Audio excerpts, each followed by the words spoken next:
Good afternoon. जैसा कि मैंने आपसे वादा किया था कि मैं through out the trading time आपके साथ रहूँगा, फिर से मैं मिड मार्केट रिव्यू में आपके साथ हूँ। जैसा कि मैंने आपसे सुबह भी कहा था और कुछ दिनों से कहता आ रहा हूँ, मार्केट रेंज बाउंड है और काफ़ी डिफ़िकल्ट होगा मार्केट के लिए अप साइड में जाने के लिए। और ये बहुत ज़रूरी है कि हर कोई अपने आप को प्रोटेक्टेड रखे, हेज करके रखे या डिफेंसिव सेक्टर में रहे एज ऑफ नाउ।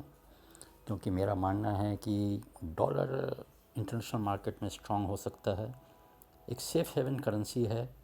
और जब डॉलर एसेट्स में जब पैसे जाएंगे तो दूसरी जगह से निकलेंगे, और जब निकलेंगे तो इक्विटी से भी निकलेगा, बॉन्ड से भी निकलेगा, हर डेवलपिंग कंट्रीज़ डेवलपिंग इकॉनमी से निकलेगा। आज दोपहर का करीब करीब मार्केट स्टेबल टू अपसाइड ही है। जैसा कि हम लोग कह रहे हैं 11,350 400 के आसपास तक निफ्टी जा सकता है, उसी रेंज में है। 11,100 का लेवल निफ्टी के लिए बहुत इंपॉर्टेंट है। सेंसेक्स में वो लेवल 37,700 बनता है। वो अगर टूटता है तो डाउनसाइड के चांसेस मार्केट ब्रॉडर मार्केट के बन जाते हैं। और इसीलिए मैं बार बार कह रहा हूँ कि उसके चांसेस हैं, बहुत स्ट्रॉन्ग चांसेस हैं, 70 to 80% चांसेस हैं। इसीलिए हम सबको काफ़ी संभल करके बाज़ार में अब प्ले करना चाहिए। क्योंकि इस समय में जब मार्केट पीक पे होता है तो बहुत सारे र्यूमर्स एंड टिप्स आते हैं। स्टॉक्स भी जो है ब्रॉडली ठीक ठाक ही कर रहे हैं, कोई ख़ास नहीं है। लेकिन मैं हमेशा से कहता आ रहा हूँ, आईटी सेक्टर में बने रहिए, डिफेंसिव सेक्टर में बने रहिए, जो कि फार्मा सेक्टर है।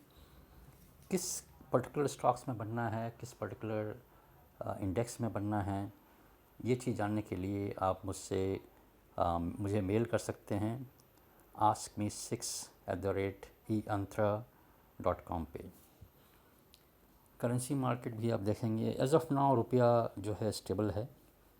पाउंड और यूरो में रुपए के मुकाबले में वीकनेस आती हैं, आ रही हैं, लेकिन अब धीरे धीरे जो है वो वीकनेस किसी और तरीके से कन्वर्ट में हो जाएगा।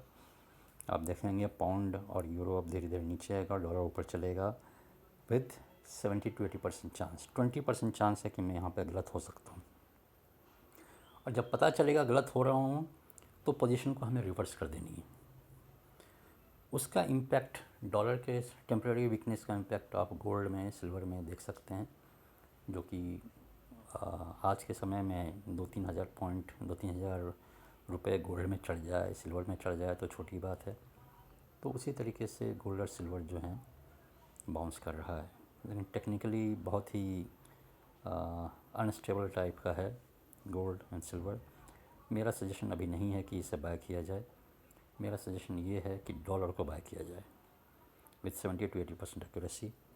आपको फिर से कह रहा हूँ, कोई भी क्वेरी हो, आप जानना चाहते हैं हमारे बारे में, हमारे पर्टिकुलर, आपको किसी पर्टिकुलर स्टॉक्स के बारे में, पर्टिकुलर किसी भी प्रोडक्ट के बारे में जिसकी की ट्रेडिंग दुनिया की किसी भी एक्सचेंज में होता है, आप हमसे askme6@eantra.com पे मेल कर सकते हैं। आपको रिस्पॉन्स ज़रूर किया जाएगा। Thank you. फिर से आपसे मिलते हैं क्लोजिंग आवर्स के समय में।